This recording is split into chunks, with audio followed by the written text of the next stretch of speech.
রাস্তাটা কতদিন ধরে এমন? এই আজকে 5-7 বছর ধরে আপনারা চলাফেরা করতে অসুবিধা হয় না? অসুবিধা, মানে ভীষণ অসুবিধা। না, আমরা তো বাইকেতে এই অবস্থা, হেঁটে যাওয়ার মতো কোনো রাস্তা আছে না, একটা পাওয়া দেওয়ার মতো কোনো রাস্তা না। তাহলে এই জায়গাটার নাম কিটা?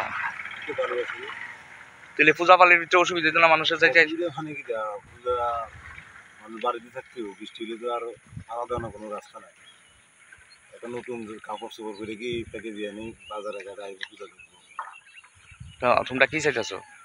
আমরা তো চাইতেছি রাস্তাটা দুটো একটা গতি করে একটু মেটেলিং করে দিলে তো তাও রক্ষা। পিচটা হচ্ছে পরের বিষয়, মেটেলিং করে দিলে তো হচ্ছে মানুষ যাতায়াতটা করতে পারবে। কমান থাকলে তো আমরাও সুবিধা, মানুষের চলাফেরা যারা করে তারা লেগে সুবিধা।